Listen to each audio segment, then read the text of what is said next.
Te alabo, Señor. Te adoro por todo lo que eres, todo lo que has hecho. Señor, tengo una necesidad muy grande de tu gracia y tu misericordia. Sabiduría, Señor. Señor, tú sabes cuán difícil es para mí predicar en español. Entonces yo te pido, Señor, que me ayudes. No con elocuencia, Señor, sino con conocimiento y verdad. Señor, yo te pido que te glorifiques y que edifiques tu pueblo en este lugar. Y Señor, oro por Perú. Todas las provincias, Señor, todas las tribus, todos los pueblos, donde el Evangelio todavía no haya llegado. Oh Señor, levanta, Señor, obreros, pero obreros que pueden predicar bien el Evangelio de Cristo. Para la gloria de tu nombre y la salvación de tu pueblo. En el nombre de Cristo Jesús. Amén. Como siempre, es un privilegio muy grande para mí estar con ustedes y hoy día vamos a estudiar un tema muy importante con respecto a la corrupción del hombre o la depravidad total del hombre. Uno quizás está pensando, ¿pero por qué están hablando esas cosas? ¿Por qué hablan tanto del pecado y la depravidad del ser humano?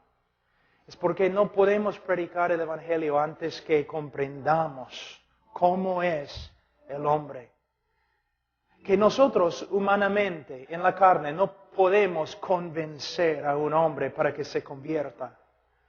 Tampoco podemos manipular a una persona para que se convierta, para que venga a Jesús.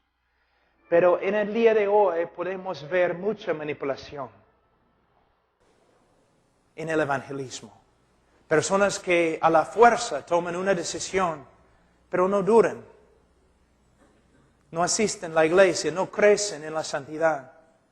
Tenemos que entender que el hombre no está enfermo, sino el hombre está muerto en sus pecados. Y no puede ser salvo a menos que Dios obre milagrosamente en su corazón. Como dije ayer, muchos teólogos dicen que la manifestación más grande del poder de Dios en el universo es la conversión de un hombre. Que hay más poder de Dios, más poder divino que se manifiesta en la conversión del hombre que en la misma creación del mundo. ¿Por qué? Con respecto al mundo, Dios lo creó ex nihilo, de la nada.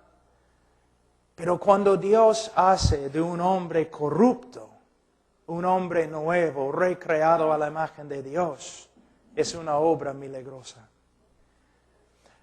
Como predicadores, no podemos depender del brazo de la carne. Tenemos que depender del Espíritu Santo y su obra en el corazón del ser humano. De una forma, cada uno de nosotros, cuando predicamos o cuando compartimos el Evangelio, nosotros somos como el profeta Ezequiel. Ezequiel, ¿esos huesos pueden vivir? Tú sabes, Señor. Pero Ezequiel sabía, sin una intervención sobrenatural del Espíritu Santo, la respuesta sería no. De la misma forma, en el día de hoy, nosotros como predicadores tenemos una tarea imposible: levantar a los muertos. Nuestra parte es predicar el Evangelio claramente y con poder. Pero Dios es el único que puede dar vida. Voy a aferrarme bastante a un libro que escribí, que ha sido traducido a español porque quiero comunicarme exactamente, usando palabras exactas para comunicar con ustedes lo que es la depravidad total, lo que es y lo que no es. Voy a leer un párrafo aquí. La pena del pecado de Adán no solamente fue la muerte. Muchos hablan bastante de cómo cuando Adán pecó, murió. Sino también la corrupción moral. Él cayó de su estado original de justicia y llegó a ser una criatura corrupta. De la misma forma, cada uno de los descendientes de Adán no solamente nace bajo la sentencia de muerte, sino también nace moralmente corrupto e inclinado a la maldad. Entonces, el juicio de Dios contra Adán, no solamente la muerte, sino la corrupción moral, la depravidad total. Y nosotros siendo hijos de Adán, si quieres leer más, Romanos capítulo 5, versículo 12, nosotros siendo hijos de Adán, nacemos en pecado. ¿Qué significa también? Nacemos moralmente corruptos, malos. Es evidente notar por la experiencia de cada uno de nosotros y la experiencia colectiva de la humanidad que la corrupción moral del hombre, no es un comportamiento aprendido. Muchos de los psicólogos en el día de hoy, sociólogos y otros dicen que, bueno, el joven se extravió moralmente por causa de la sociedad, o el hombre se extravía por causa de la sociedad en la cual nace. Pero lo que tenemos que ver es que la sociedad es un producto del hombre y del corazón del hombre. El hombre hace lo malo porque el hombre es malo. La corrupción moral del hombre no es un comportamiento aprendido, sino una característica inherente, arraigada profundamente en el corazón. Es una parte de su ser, no una parte superficial. La esencia más profunda de lo que es el hombre es depravado, torcido, pervertido, caído. La historia humana, la literatura secular y sagrada, filosofía y religión abundan con ilustraciones de la lucha del hombre con su propia corrupción y propensión a la maldad. ¿No es cierto? Es cierto. Cualquier persona en esta iglesia ahora podría levantarse y testificar lo mismo. Que hay una lucha tremenda dentro del corazón. Ahora, las palabras inspiradas del apóstol Pablo reflejan la angustia de cada hombre que ha llegado a comprender la realidad de su propia condición moral. En Romanos capítulo 7, versículo 15, ¿qué dice el apóstol Pablo? Porque lo que hago no lo entiendo, pues no hago lo que quiero, sino lo que aborrezco, eso hago. Solamente para darles una ilustración. Cuando estoy predicando el Evangelio a un grupo de incrédulos, en un lugar quizás donde el Evangelio no se ha predicado, yo siempre doy esta ilustración.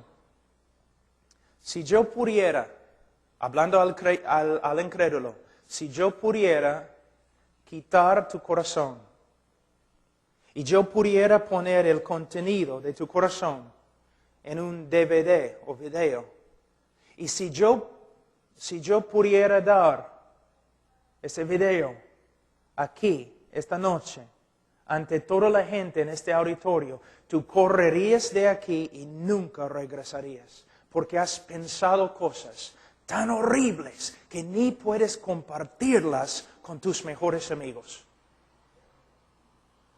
Y has hecho cosas tan oscuras que ni puedes compartirlas con tus mejores amigos. Así es el hombre. Así es el hombre. Y el decir no es negar la realidad. Tú sabes que el hombre es así. Aún el creyente, regenerado, renovado en su mente, su corazón, tiene que luchar diariamente contra su carne, contra esta parte todavía caída dentro de él. Entonces, la depravidad total es una realidad.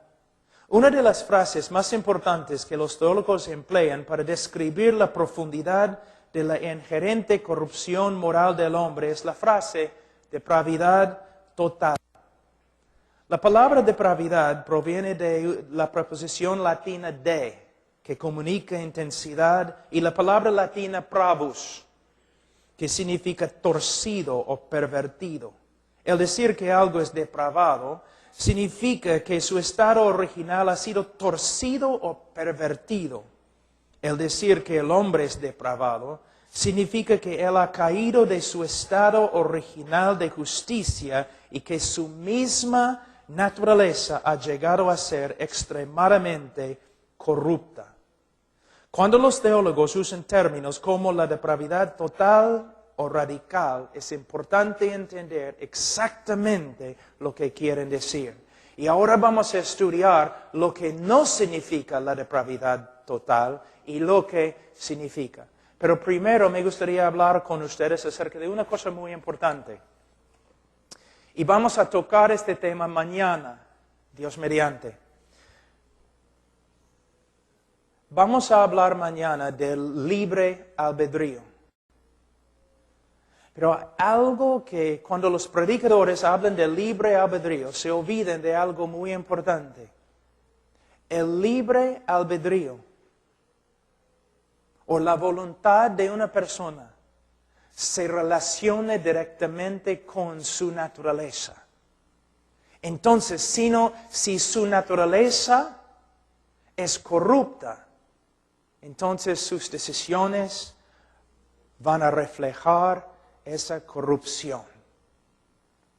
Y vamos a ver que es una parte muy importante. Cuando decimos que el hombre es depravado, no estamos hablando de algo superficial en su vida, una herida que solamente toca la piel. Cuando hablamos de la depravidad total, estamos hablando de la parte más profunda del hombre. Se puede decir su corazón. Obviamente, cuando la Biblia habla del corazón del hombre, no está hablando de su corazón físico, sino está hablando del sede de su ser. Lo que el hombre realmente es. Y lo que el hombre realmente es un ser depravado. Y esta depravidad va a salir en todo lo que él hace, en todo lo que él piensa, en todo lo que él habla. De nuevo, el negar la realidad de la depravidad humana es negar la realidad. No solamente es lo que los religiosos dicen, sino también los periódicos todos los días. La historia humana también se levanta y testifica que el hombre es depravado. Y la única solución se encuentra en el Evangelio de Jesucristo. Pero no un evangelio superficial, un evangelio profundo y verdadero.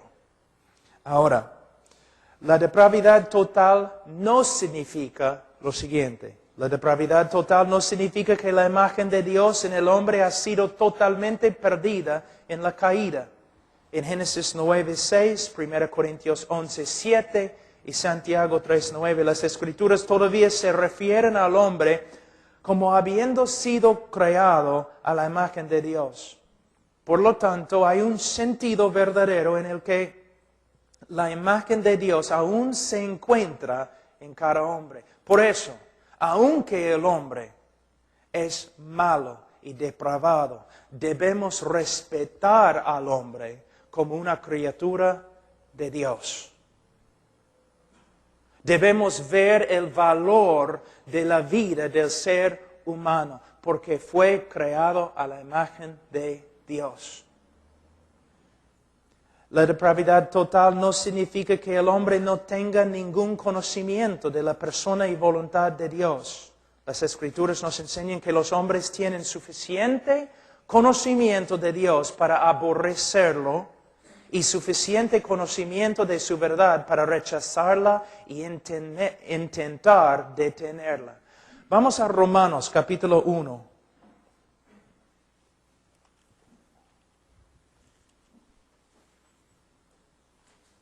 Romanos 1.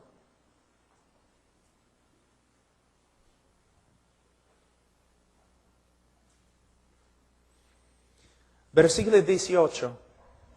Porque la ira de Dios se revela desde el cielo contra toda impiedad e injusticia de los hombres que detienen con injusticia la verdad. A veces, hombres, cuando estoy predicando o después de una prédica, un hombre se acerca y me dice, yo soy ateo. Cuando un hombre me dice que es ateo, yo tengo que tomar una decisión. ¿Qué voy a hacer con él? De verdad, yo tengo que tomar la siguiente decisión. ¿Voy a creer lo que él me dice? ¿O voy a creer lo que la Biblia me dice? ¿Y qué me dice la Biblia? La Biblia no reconoce la existencia del ateo. La Biblia enseña, más bien, que no solamente el hombre sabe que hay un Dios, sino el hombre sabe suficiente del Dios verdadero para aborrecerlo. El problema no es falta de conocimiento según las Escrituras. El hombre conoce quién es Dios. Y el hombre pelea con todo lo que tiene para detener la verdad que él conoce. Eso es lo que enseña la Biblia. Entonces, cuando un ateo viene a mí y dice, soy ateo, hermano Pablo, yo le digo, no eres ateo. Un hombre impío, un hombre que aborrece a Dios, un hombre rebelde, pero no eres ateo. Tú sabes que Dios existe. Y tú estás haciendo todo lo que puedes para detener la verdad que está dentro de ti. Tú sabes que Dios existe. No solamente los hombres saben que Dios existe, sino tienen un conocimiento de su voluntad. Por eso siempre están peleando contra la ley que Dios mismo ha escrito en su corazón. Su conciencia testificando contra ellos. Les voy a dar un ejemplo. Es interesante que entre los homosexuales, que siempre tienen grupos de apoyo, ¿no? Especialmente en las ciudades grandes, en las universidades, grupos de apoyo, donde todos los homosexuales pueden unirse. ¿Para qué? Para recibir apoyo. ¿Por qué necesitan apoyo? ¿Qué tipo de apoyo? Apoyo emocional. ¿Pero por qué? Es porque cuando el homosexual está a solas en su cuarto, su conciencia le grita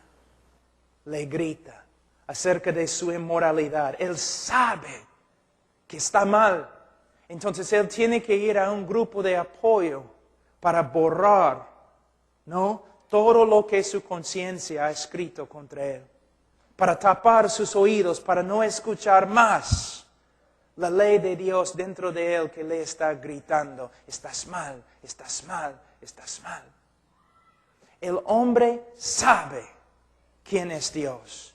Y el hombre tiene un conocimiento de su voluntad, pero el hombre se esfuerza con todo lo que tiene para detener este conocimiento. Es lo que la Biblia dice. Entonces, la Biblia dice, cuando la Biblia habla de la depravidad total, no está diciendo que el hombre no puede entender nada acerca de Dios. Porque la misma Biblia dice que el hombre tiene tanto conocimiento de Dios que todos los hombres van a ser sin excusa en el día de juicio. Ahora, la depravidad total no significa que el hombre no posea una conciencia o que sea totalmente insensible al bien y al mal. En Romanos 2:15, las Escrituras enseñan que todos los hombres poseen una conciencia. Si no ha sido cauterizado, como en 1 Timoteo 4:2, tal conciencia puede guiar al hombre a admirar virtud y actos nobles. También la depravidad total no significa que el hombre sea incapaz de demostrar virtud. Hay hombres que aman a su familia, sacrifican su propia vida para salvar a otros y hacen grandes obras de generosidad. Se reconoce que los hombres son capaces de amar a otros, servir a su patria y aún llevar a cabo obras religiosas. Pero fíjate, religiosas. La depravidad total no significa que todos los hombres sean tan inmorales o depravados como podrían ser. Que todos los hombres sean igualmente inmorales o que todos los hombres se entreguen a cada forma de maldad que existe. No todos los hombres son delincuentes, no todos son fornicarios o asesinos, pero todos son capaces de tales cosas. Lo que los refrena es la gracia de Dios. Ahora, vamos a ver lo que la depravidad total significa. Primeramente, que la imagen de Dios en el hombre ha sido seriamente desfigurada y que la corrupción moral ha contaminado la persona entera. Todo lo que es el hombre, cada aspecto de su ser, ha sido contaminado con la corrupción moral. Podemos ver en el Nuevo Testamento primeramente el cuerpo. Pablo habla de su cuerpo de muerte. También la razón. En Romanos 1:21 vamos a ver, pues habiendo conocido a Dios, no le glorificaron como a Dios, ni le dieron gracias, sino que se envanecieron en sus razonamientos y su necio corazón fue entenebrecido. En su mente encontramos la corrupción moral. En su razón encontramos la corrupción moral. También las emociones del hombre están corruptas. Puedo usar de nuevo la homosexualidad. Dos personas que se llevan por sus emociones, pero emociones corruptas, emociones que contradicen la voluntad y carácter de Dios. Son emociones de verdad, pero corruptas, muy corruptas. También la voluntad del hombre. Vamos a Romanos 7, un ratito. Romanos 7, 14. Porque sabemos que la ley es espiritual, mas yo soy carnal, vendido al pecado. Porque lo que hago no lo entiendo, pues no hago lo que quiero, sino lo que aborrezco, eso hago. Aquí podemos ver claramente la relación entre la naturaleza caída y la voluntad. Se puede decir, a veces personas me hablan del libre albedrío. Y dicen, ¿el hombre es libre para escoger, para ejercer su voluntad? Bueno, el problema no es libre albedrío. El problema es buena voluntad. El hombre es libre para escoger. Pero puesto que su naturaleza es corrupta, él siempre va a escoger lo malo. De nuevo, la voluntad es una esclava a la naturaleza.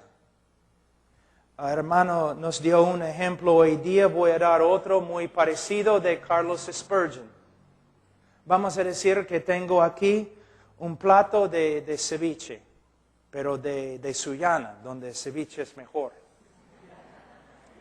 Un plato de ceviche, bien grande, un fuente de ceviche. Y aquí tengo basura. Y atrás tenemos un chancho. Y yo digo, suelta el chancho. ¿El chancho a dónde va a correr? A la basura. ¿Por qué? Es un chancho, pues. Es lo que los chanchos hacen. No se puede separar la voluntad del chancho de la naturaleza del chancho. Y es una buena ilustración de la conversión. Por ejemplo, soltamos el chancho. Él corre inmediatamente a la basura. De la misma manera, el hombre es como un chancho corriendo a la basura del pecado y mete su cabeza dentro del balde y empieza a comer feliz. Pero ¿cómo podemos salvar al hombre? Tenemos que cambiar su naturaleza. Pero ¿cómo podemos cambiar su naturaleza? No podemos, pero Dios puede. Es la obra regeneradora del Espíritu Santo. Un hombre está ahí viviendo en su pecado. No tiene vergüenza. Se gloria en su pecado. ¿Por qué? Porque es pecador. Pero el momento que Dios cambia su naturaleza, el momento que el Espíritu Santo regenera su corazón, Él cambia. No más quiere comer el pecado. No más se gloria en su pecado, sino aborrece el pecado y comienza a vivir como una criatura nueva. Entonces hay una relación directa entre la voluntad y la naturaleza. La depravidad total significa que la imagen de Dios en el hombre ha sido seriamente desfigurada y que la corrupción moral ha contaminado la persona entera. También significa que el hombre nace con una propensión o inclinación hacia el pecado. Todos los hombres son capaces de la más grande maldad, los crímenes más indecibles y las perversiones más vergonzosas. Es lo que enseña la Escritura. En el día de hoy muchas veces predicamos el Evangelio como si el hombre fuera una víctima de las circunstancias. Hasta en las grandes campañas en el día de hoy, ¿no? En la radio, si todo el mundo te ha maltratado, si nadie te ama como mereces, entonces ven a la iglesia esta noche y vamos a hablarte de Jesucristo que sí te ama. Entonces, básicamente estamos diciendo, tú eres una víctima, todos los demás tienen la culpa y por eso estás quebrantado. Pero ven acá y Jesús te va a amar, Jesús te va a sanar. Cuando debemos decir, eres un criminal, te amamos, pero tienes que darte cuenta que eres un criminal. Hasta Romanos 1:30, la Biblia dice, aborrecedor de Dios eres. Y todos tus problemas, toda la vaciedad en tu vida, proviene de tu culpa. Pero Cristo murió por los pecadores. Ven esta noche, escucha el Evangelio, un mensaje que sí te puede salvar. Voy a hablar un ratito acerca del aborrecimiento del hombre hacia Dios, porque la Biblia dice claramente en Romanos 1:30 que los hombres son aborrecedores de Dios. ¿Tan contaminada es la naturaleza humana? Sí. ¿Pero qué significa? Bueno, muchas veces cuando predico sobre este tema, una persona se me acerca y me dice, pero yo nunca he aborrecido a Dios. Entonces, de nuevo, tengo que tomar una decisión. ¿A quién voy a creer? ¿A esta persona? ¿O Dios que dice los hombres son aborrecedores de Dios? Pero muchos de verdad creen que nunca han aborrecido a Dios. Pero lo que tienes que entender es la idolatría del ser humano. Una vez un pastor me dijo en Estados Unidos, me dijo, Pastor Pablo, nosotros queremos que vengas a la iglesia a enseñar una semana sobre los atributos de Dios. Y era una iglesia más o menos liberal, ¿no? Entonces yo dije, bueno, pastor, no creo que es muy sabio que yo predique en tu iglesia sobre los atributos de Dios. Muy controversial. Y él dijo, controversial, pero somos cristianos. ¿Cómo puedes causar problemas predicando sobre los atributos de Dios? Bueno, cuando empiezo a hablar de la santidad de Dios y cuando hablo de la justicia de Dios y cuando hablo de la ira de Dios, muchos de los hermanitos en la iglesia van a levantarse y van a decir, mi Dios no es así, yo nunca podría amar a un Dios así. ¿Ves? Entonces, lo que podemos ver, escúchenme, pastores, mayormente nadie predica sobre los atributos de Dios en las iglesias. Por eso la gente es ignorante de quién es Dios. Entonces, ellos tienen ideas de quién es Dios, ideas no bíblicas. Entonces, no están amando al Dios de la Biblia, sino amando a un Dios que ellos mismos han creado. Que es más como Papá Noel que Dios de la Biblia. ¿Te das cuenta? Entonces, toda la gente en la iglesia está diciendo, yo amo a Dios, yo amo a Dios. Pero no saben nada de Dios. Fíjense, mira. Algunos de ustedes se han graduado de seminarios, de institutos bíblicos.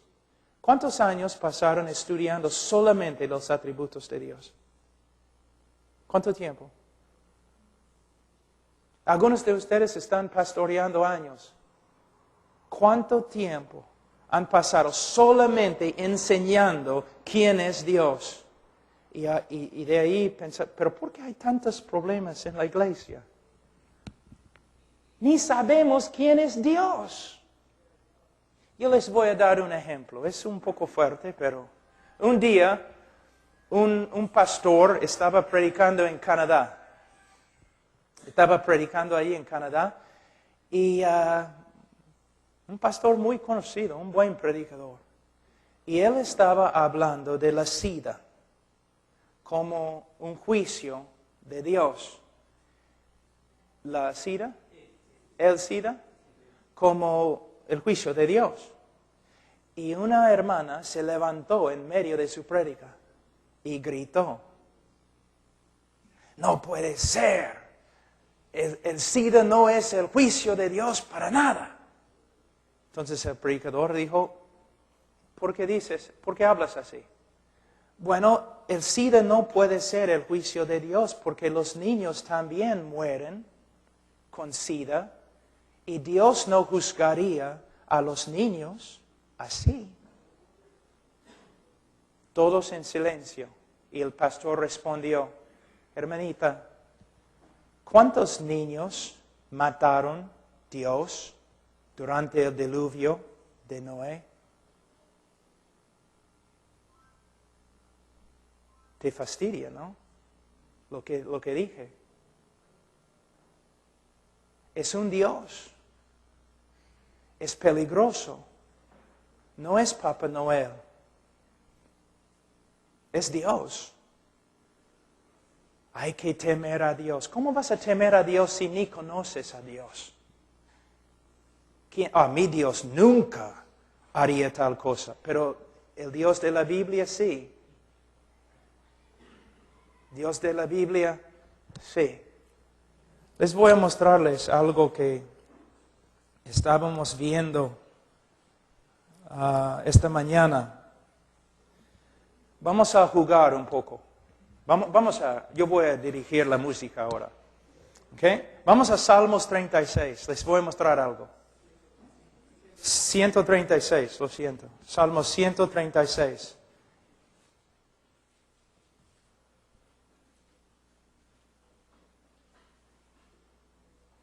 Yo voy a leer la primera parte del versículo y tú vas a leer la segunda parte del versículo. ¿Okay? Es la primera vez en mi vida que he dirigido música. Okay. Versículo 1. Alabad a Jehová porque Él es bueno. Porque para siempre es su misericordia. Alabad al Dios de los dioses porque para... ¿Ok? Alabad al Señor de los señores. Porque para siempre es su misericordia. Al único que hace grandes maravillas. Porque para siempre es su misericordia. Al que hizo los cielos con entendimiento. Porque para siempre es su misericordia. Está bonito, ¿no? Vamos a empezar ahora en versículo 10. Al que hirió a los egipcios en sus primogénitos. Porque para siempre es su misericordia. ¿Te das cuenta lo que acabas de decir? El salmista dice, el que mató casi todos los niños de Egipto, y ahora tú gritas, porque para siempre es su misericordia. Seguimos. Versículo 13, al que dividió el mar rojo en partes. Porque para siempre es su misericordia. E hizo pasar a Israel por medio de él. Porque para siempre es su misericordia. Y arrojó a Faraón y a su ejército en el mar rojo. Porque para siempre es su misericordia. Él mató miles y miles, quién sabe, quizás 100,000 hombres, padres de familia, hijos. Y tú dices, y el pueblo de Dios grita, y para siempre es su misericordia. Seguimos. Dice, versículo 16, al que pastoreó a su pueblo por el desierto. Porque para siempre es su misericordia. Al que hirió a grandes reyes. Porque para siempre es su misericordia. Y mató a reyes poderosos. Porque para siempre es su misericordia. Solamente quiero mostrarles algo con todo eso. ¿Pueden ver que este Dios no es como el Dios que se predica en el día de hoy mayormente? Es un Dios que hay que temer. Un Dios de amor, por supuesto. Juan 3:16 se encuentra en las Escrituras.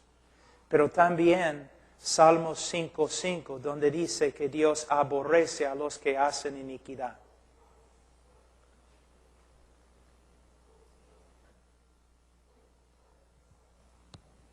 Por eso el hombre es aborrecedor de Dios, aún muchos que van a la iglesia, porque de sus predicadores lo único que ellos han escuchado es algo como Papá Noel. O un Dios que me va a dar todo lo que le pida. Un Dios que me va a sanar, un Dios que me va a dar victoria, un Dios que me hace prosperar y un Dios también que posiblemente te puede matar. Estoy hablando así, tan fuerte, porque, hermanos, seminaristas graduándose con su título y han pasado quizás algunas clases estudiando casi nada acerca de los atributos de Dios, pastores y hombres de Dios que ni han enseñado al pueblo de Dios quién es Dios. Hay muchos problemas. El hombre es aborrecedor de Dios. De verdad. Ahora,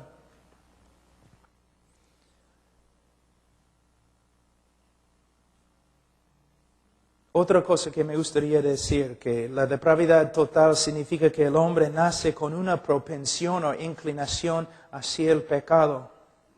Todos los hombres son capaces de la más grande maldad, los crímenes más indecibles y las perversiones más vergonzosas.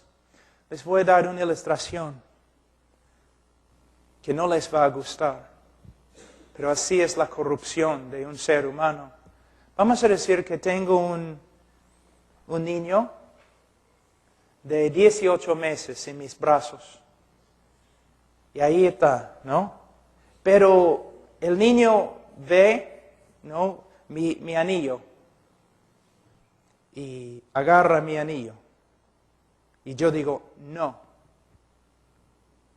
¿Y cómo responde el niño? Está bien, papá, no voy a tocarlo más. No, no es como responde. ¿Cómo responde? Agarra de nuevo. No. De nuevo. No. Empieza a llorar y torcer y mover sus brazos así, gritando. Un teólogo ha dicho, si este niño en ese momento tuviera la fuerza de un hombre de 18 años, mataría a su padre y le quitaría su anillo y saldría de la puerta, por la puerta, sin contrición o arrepentimiento. Tú dices, no, rehúso creer tal cosa. Este es el problema con el evangelismo moderno en el día de hoy. Sin la gracia de Dios, deteniendo la maldad del hombre inconverso, este mundo se destruiría en un segundo. Si no fuera por la gracia de Dios restringiéndote, serías peor que Hitler. El hombre es malo. Y no se cura con un evangelismo superficial. Se cura con un evangelismo verdadero y la obra regeneradora del Espíritu Santo, un milagro de Dios. La única razón por la cual estás sentado aquí hoy día es la gracia de Dios. ¿Por qué no estás fornicando en ese momento? ¿Por qué no estás robando? ¿Por qué no eres ateo? Una sola razón. Dios ha tenido misericordia de ti. Entonces no puedes jactarte de nada, sino la misericordia de Dios. Entonces, dice, la depravidad total significa que todo lo que los hombres hacen está contaminado por su propia corrupción moral. La corrupción moral y pecado del hombre se extiende a sus obras más encomiables. Vamos a Isaías.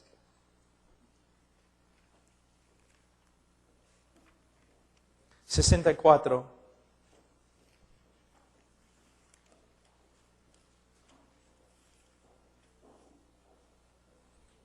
Versículo 6. Si bien todos nosotros somos como suciedad,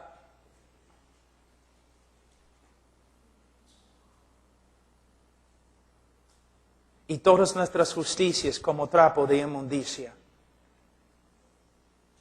El hombre carnal es así. El hombre inconverso es así.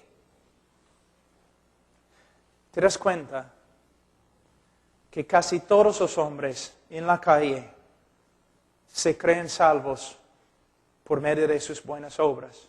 Hoy día hablé con un hombre que entró y me dijo, wow, pastor, ¿estás aquí? Soy también cristiano. Sí, soy cristiano, creo en el Señor, soy cristiano. Yo le pregunté, hermano, si murieras ahora mismo, ¿dónde irías? Bueno, no estoy seguro, quizás al cielo, quizás al infierno, porque tengo algunas buenas obras y creo que... ¿Dónde aprendió su cristianismo? Hermanos, por esta causa, el apóstol Pablo trabaja con todo lo que tiene en Romanos 1, 2 y 3 para exponer el pecado del hombre, para matar una vez para siempre esta esperanza vana de que el hombre puede salvarse o presentarse ante Dios con sus obras. Por eso hablamos de la depravidad humana, para matar esta herejía una vez para siempre, para que los hombres que se glorían en Cristo. ¿Ves? Imagínense que yo trabajé un poquito con los leprosos de San Pablo. cerca a Brasil, en el río Amazonas. Y es algo de verdad que te asusta. La lepra es una de las enfermedades más espantosas que hay. Imagínense, vamos a decir que tenemos un leproso aquí hoy día. Si tuviéramos un leproso aquí, lo habrías olido antes de entrar. Apestan. Y tiene saliendo de su cuerpo sangre y pus. Es horrible. Imagínense que nosotros tenemos aquí hoy día un leproso y todos nosotros decidimos, bueno, tenemos que ayudarle un poco. Tenemos que arreglar su vida, ¿no? Entonces, aquí es lo que vamos a hacer. Vamos a Gamarra y vamos a comprar una tela muy, muy fina. La mejor que hay, de sede. Y vamos a venir y vamos a envolver al pobre en la tela para hacerle presentable, ¿no? A todos. Entonces, compramos la tela, regresamos, hacemos un traje o algo así y ya está. Bonito. Algunos segundos. Pero la corrupción del mismo hombre va a corromper toda la tela hasta que la tela sea tan fea y asquerosa como el hombre mismo. Por eso, nuestras buenas obras no pueden salvarnos, porque nuestras buenas obras son tan sucias y depravadas como nuestro mismo corazón. Ahora, estoy hablando del no creyente, del hombre natural, el hombre caído. Pero en la calle hay hombres que están caminando por todos lados creyendo que son salvos por medio de sus buenas obras y muchos de ellos han escuchado prédicas evangélicas. Es importante que denunciemos el pecado en el hombre, que trabajamos, que nos esforzamos a exponer cómo es la condición verdadera del hombre, para que el hombre pueda entonces ser salvo. Ahora, la depravidad total significa que las obras de los hombres no son el resultado, eso es muy importante. Las obras de los hombres no son el resultado de su amor para con Dios o un deseo de obedecer sus mandamientos. Ningún hombre ama a Dios de una manera digna o como su ley demanda. Como en Deuteronomio y Mateo, con todo su corazón, con toda su fuerza. Tampoco hay un hombre que glorifique a Dios en pensamiento, palabra y obra, aunque Dios merece que le glorifiquemos si tomamos agua o comemos comida. Todos los hombres se prefieren a sí mismos que a Dios. Voy a leer de nuevo. Todos los hombres se prefieren a sí mismos que a Dios, y todas las obras de generosidad, heroísmo, lealtad y devoción religiosa son el resultado del amor del hombre para con sí mismo, pero no de un amor verdadero y sincero para con Dios. Hablando del hombre natural, sin Cristo. Les voy a dar un ejemplo. Nosotros siempre estamos pensando horizontalmente en vez de verticalmente. Por ejemplo, cuando testifico a una persona, dice, bueno, voy a ir al cielo porque soy un buen esposo, soy un buen padre, trabajo duro para mi jefe, nunca he matado a nadie. Está pensando ¿cómo? Horizontalmente, así. Voy a ir al cielo por medio de lo que he hecho a los hombres. Pero mira, ni está pensando en su relación con Dios. Tengo una pregunta. Un ateo que tiene un enemigo, un ateo en Lima que tiene un enemigo en Piura. Un enemigo que lo aborrece. Pero el ateo en Lima descubre que su enemigo está muriendo de una enfermedad bien grave. Entonces el ateo en Lima vende todo lo que tiene, su casa, su carro, todo, para comprar una medicina. Y de allí, caminando, lleva la medicina a su enemigo, y su enemigo toma la medicina y se sana. Tengo una pregunta. ¿Ha hecho bien o ha pecado? ¿Qué piensas? ¿Ha hecho bien o ha pecado? Vamos a 1 Corintios.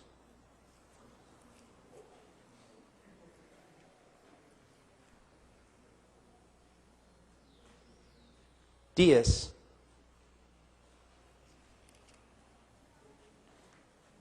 31. Si pues coméis o bebéis o hacéis otra cosa, hacedlo todo para la gloria de Dios. ¿Lo hizo para la gloria de Dios? Y tú dices, sí, bueno, no lo hizo para la gloria de Dios, pero ayudó a un ser humano. Estás olvidándote de algo muy importante. Dios. Es increíble cuán humanistas que hemos llegado a ser. Que no, vamos a estar listos, que queremos ser el abogado para el hombre ante Dios. Dios no puede juzgar a ese hombre porque él ayudó a otro hombre. Y no podemos ver la grandeza de Dios. Que Dios es el centro de todo, que Dios es el merecedor de toda la gloria, toda la honra, que todo lo que hacemos debemos hacerlo para la gloria de Dios. Pero no podemos ver estas cosas en el día de hoy porque los predicadores evangélicos no están enseñando acerca de quién es Dios. De hecho, el hombre es todo, me parece, en la iglesia evangélica. El hombre es todo. Todo para el hombre. Dios existe para el hombre. Todo existe para el hombre. No. Todo existe para la gloria de Dios. Les voy a extraviarme un poco aquí, pero vamos a hablar un ratito de la gloria de Dios.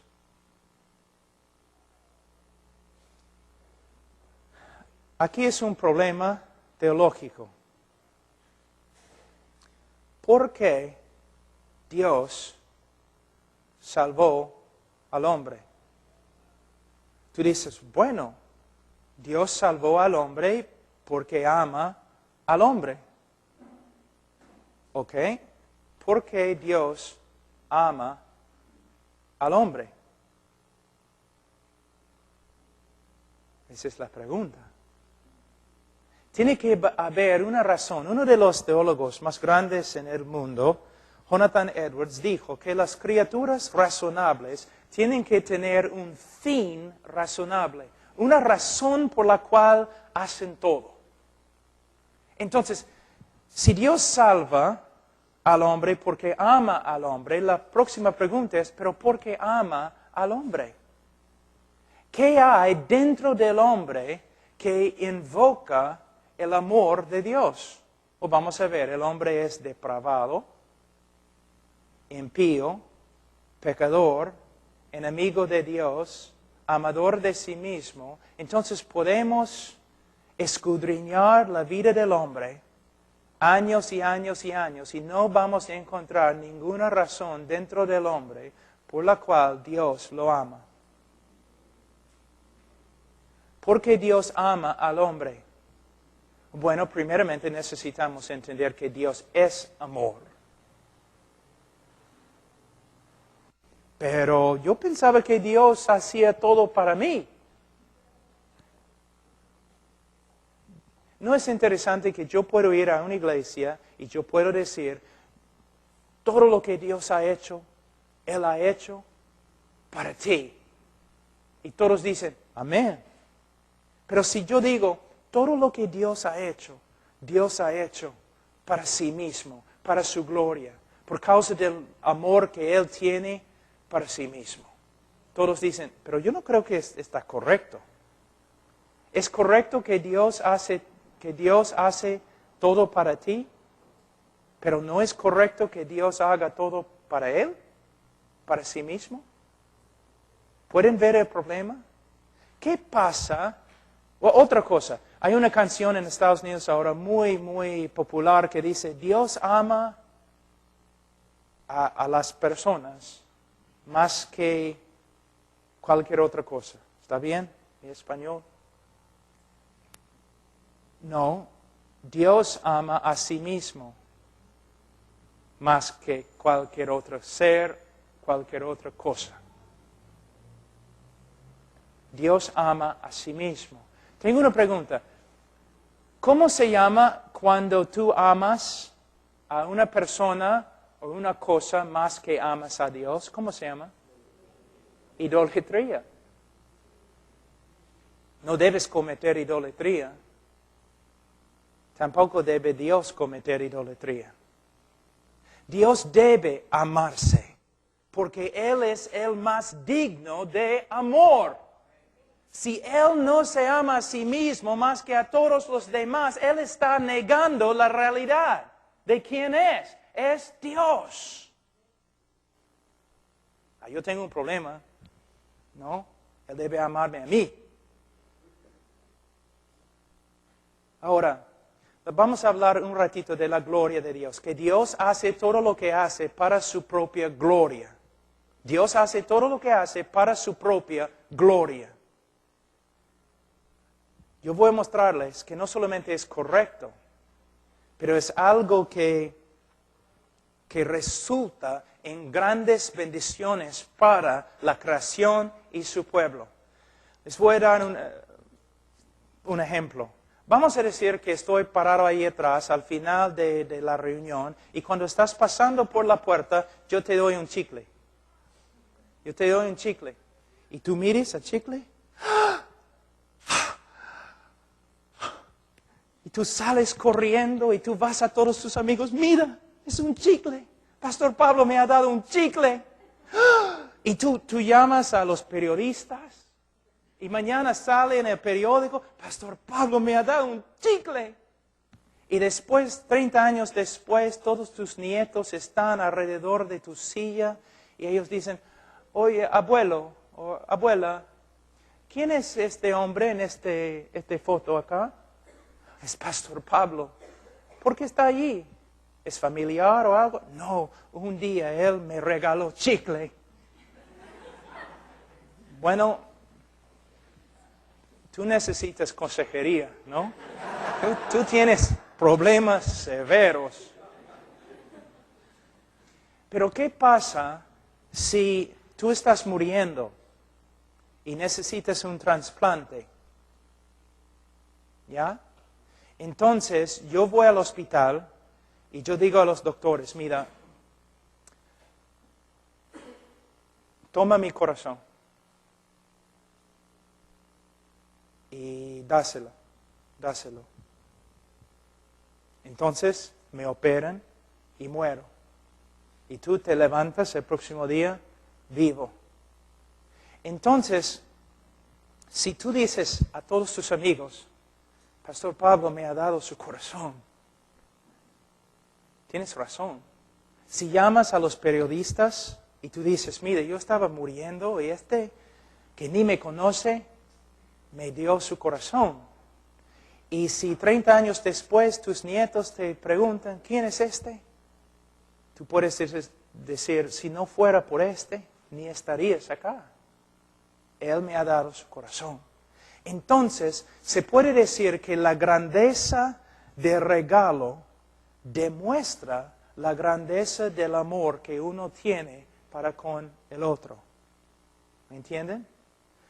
Ayúdame, porque muchas veces no sé si estoy hablando bien. Ahora, si Dios quiere demostrar el amor más grande que tiene a su creación y especialmente a su pueblo, ¿qué debe hacer? Él debe darles el regalo más grande que Él puede dar. ¿Cuál es el regalo más grande que Él puede dar? Él mismo. el juicio más terrible de Dios contra un pueblo es cuando Él se esconde. El regalo más grande, el favor más grande que Él puede dar a una persona, a un pueblo, es manifestarse en la plenitud de su gloria. Entonces, cuando la Biblia dice que Dios hace todo lo que hace para su gloria, significa que a través de toda la historia del mundo, Dios está tomando el centro de la plataforma. Y está haciendo todo lo que Él está haciendo para revelar su gloria a nosotros. Entonces, aunque la Biblia dice que Dios hace todo lo que hace para su propia gloria, también sabemos que este acto de glorificarse es lo mejor que Él puede hacer para nosotros. Pero el problema es,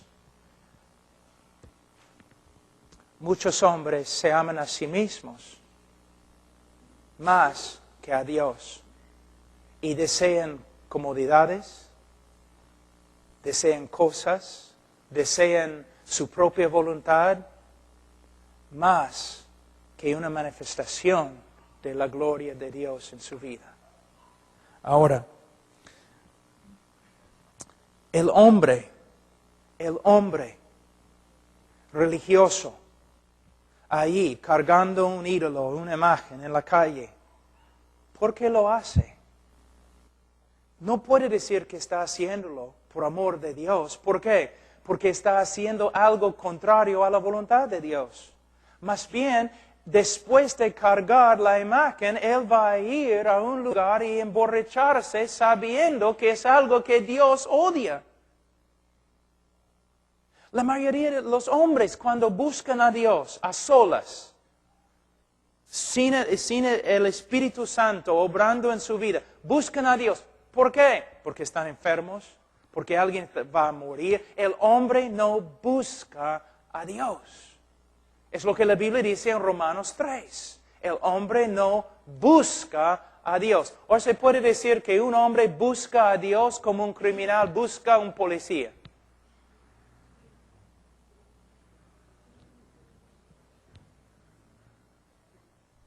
Recuerden lo que dijo Jesús. Ustedes no quieren venir a la luz porque sus obras son malas. Y vamos a hablar de esa verdad mañana. Ahora, la depravidad total significa que la mente del hombre es hostil hacia Dios, no puede sujetarse a la voluntad de Dios y no puede agradar a Dios. Romanos 8. Romanos 8, 7.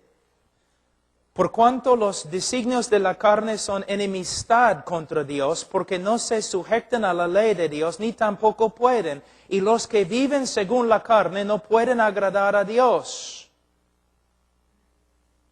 Wow. El hombre no puede.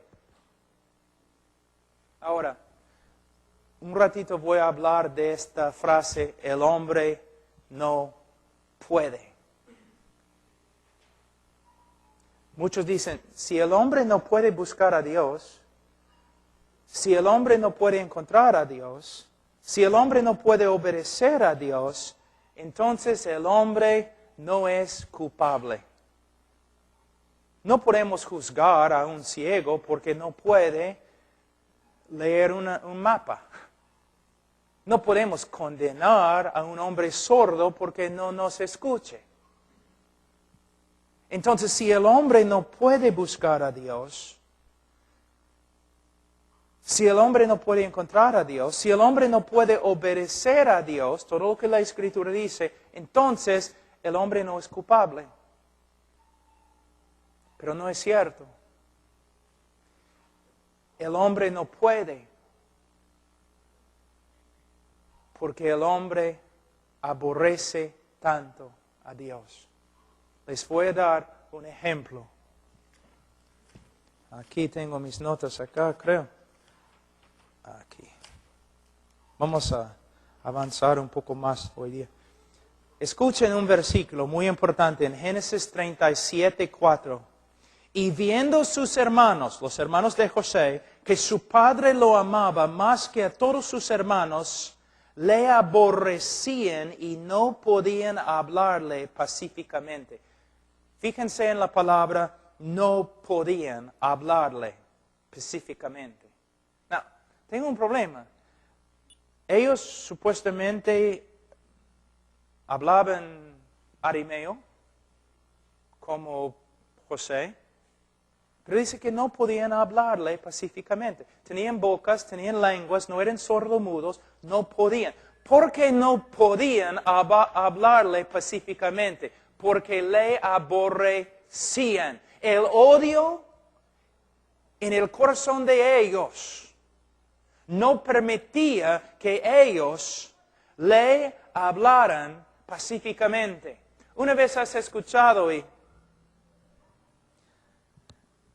una persona, una mujer de muchos años, una anciana, llena de amargura, viviendo con su esposo, y el pastor visita la casa y dice, hermana, yo sé que tu esposo pecó contra ti hace 25 años, pero tienes que perdonarle. ¿Y qué dice ella? ¡No puedo! ¿Ves? ¡No puedo! ¿Tiene lengua? Boca, habla español, vive en la misma casa, porque no puede. Porque su voluntad es una esclava de su naturaleza. Su voluntad es una esclava al odio que existe dentro de su corazón. Cuando decimos que el hombre no puede ver a Dios, es porque el hombre odia a Dios tanto que hace así. No quiero. Cuando decimos que el hombre no puede escuchar a Dios, es porque el hombre odia a Dios tanto que dice no quiero. Cuando decimos como Jesús que uno no puede acercarse al Padre, es porque no quiere. Y no quiere porque aborrece tanto a Dios. Por eso Romanos 1:30, los hombres son aborrecedores de Dios.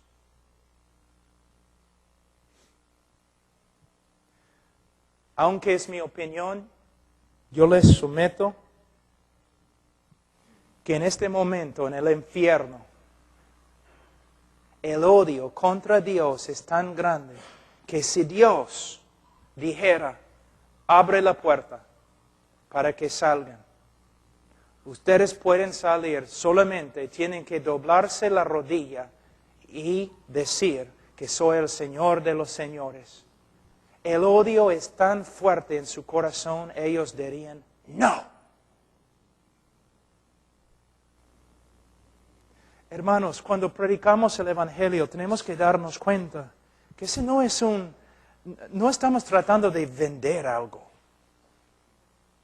No podemos simplemente acercarnos a los hombres hablando cosas bonitas.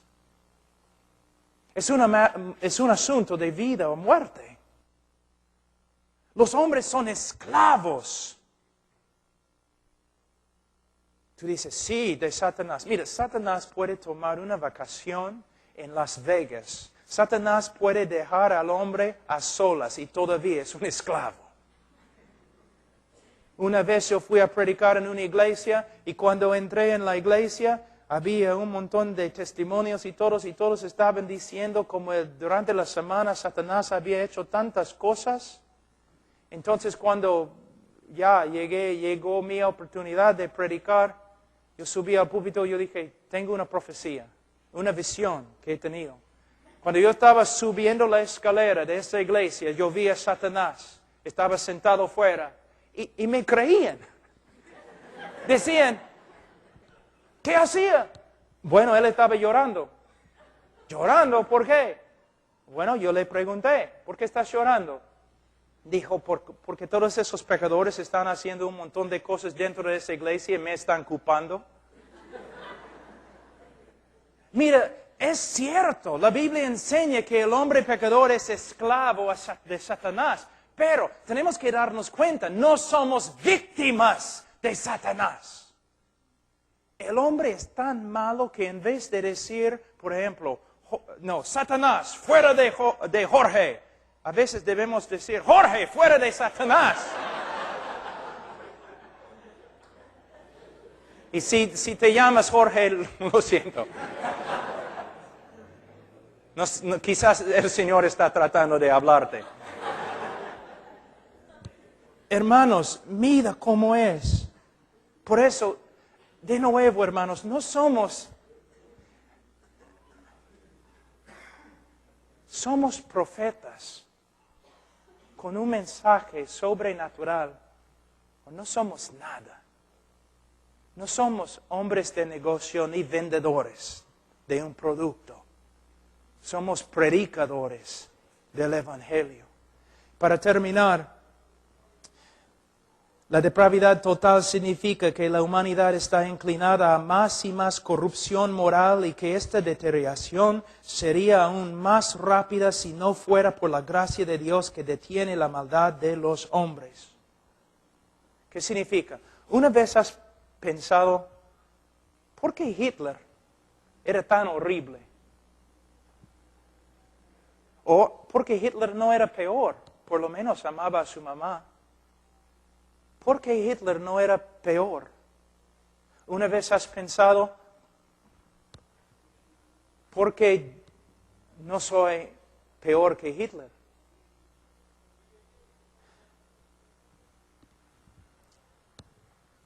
Todos los hombres son iguales con Hitler. Básicamente, en su esencia, todos los hombres son depravados.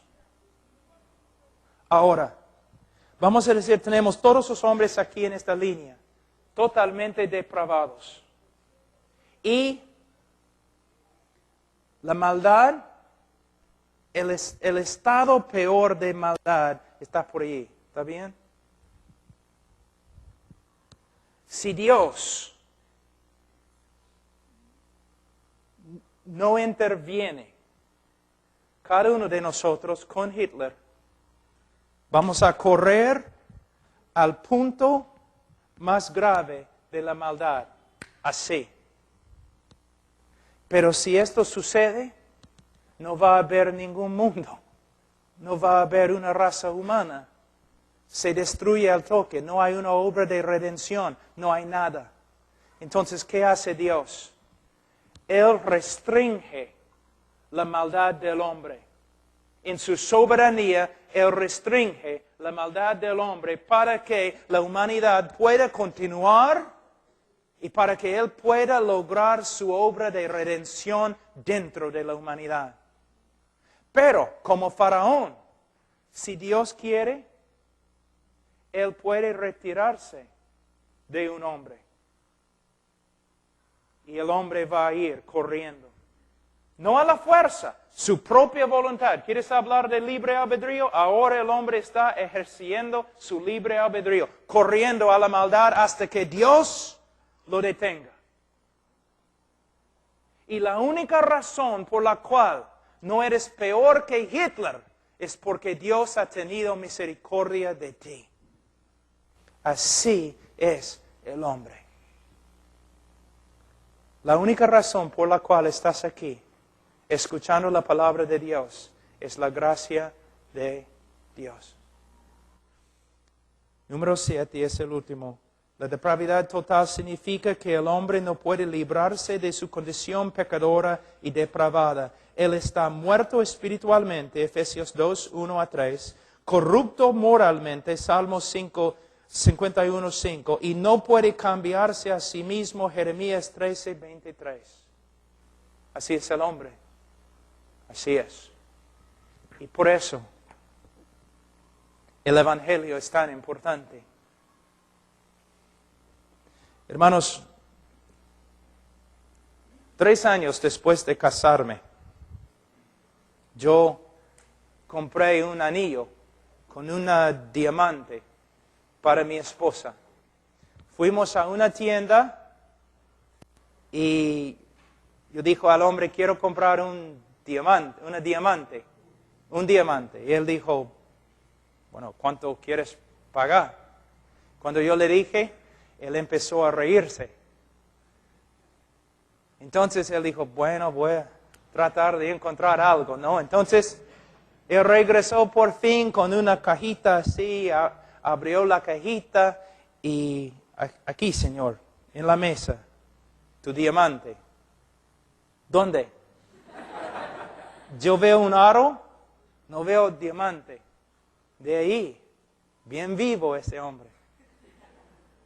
No era peruano, pero quizás descendiente de peruano. Bien vivo.